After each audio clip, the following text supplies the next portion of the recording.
এবং ঠিক সেই যে 2024 সালের 5ই আগস্টের মতন আবারও নতুন আরেকটি প্রেক্ষাপট তৈরি হয়, সেটাতে অবাক হওয়ার কিছু নেই। কারণ বর্তমান বাংলাদেশে আওয়ামী লীগ ঢাকার রাজপথে এমন একটি প্রেক্ষাপট তৈরি করে ফেলেছে এবং বর্তমান সময় ঢাকায় আওয়ামী লীগের অন্তত 50 লক্ষ নেতাকর্মী অবস্থান করছে।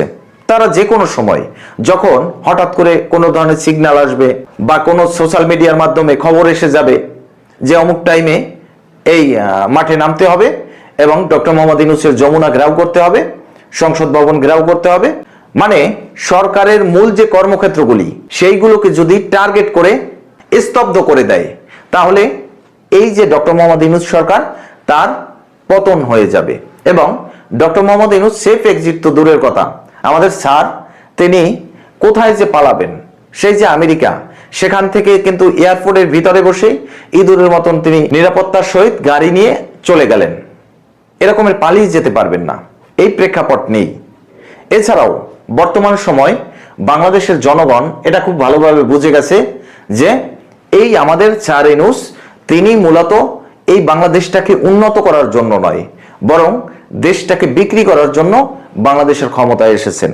তো এই প্রেক্ষাপটে দাঁড়িয়ে বর্তমান সময় আওয়ামী লীগ রাজপথে তাদের যে তাণ্ডব সেগুলো দেখাতে শুরু করেছে এবং এটা মাথায় রাখেন যে এই অক্টোবরেই ডক্টর মোহাম্মদ ইউনূসের তার ক্ষমতার শেষ হতে চলেছে এবং এই যে সকল শিশু উপদেষ্টা, তার যে সকল মুরিদ আছেন, এছাড়াও এনসিপির নেতাকর্মীরা, জামাত ইসলামের এই ধরনের, মানে কি বলবো এটাকে, রাজাকার বললে তারা আবার রাগ করে, রাজাকার বলা যাবে না, আলবদর বলা যাবে না, মানে তাদের যে দেশ বিরোধী ষড়যন্ত্র, পাকিস্তান পাকিস্তান হৃদয়ের বাসনা, এগুলোকে আর বেশি দিন সহ্য করতে হবে না, এটা আপনি লিখে রাখেন।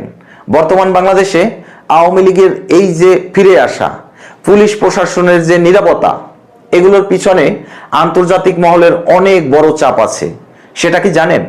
কারণ শেখ হাসিনা তিনি বাংলাদেশের ক্ষমতায় একটানা এই যে 15 থেকে 17 বছর, এছাড়াও এর আগে তিনি আরো এক টার্ম ক্ষমতায় এসেছেন, সব মিলিয়ে প্রায় 20 থেকে 22 বছরের তার রাজনৈতিক কেরিয়ার। এবং তিনি শেখ মুজিবুর রহমানের মৃত্যুর পরে আওয়ামী লীগের হাল ধরেছেন।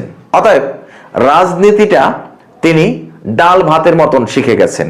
মানে আমাদের কাছে ডাল ভাত খাওয়া যতটা সহজ, রাজনীতিটা তার কাছে ততটাই সহজ।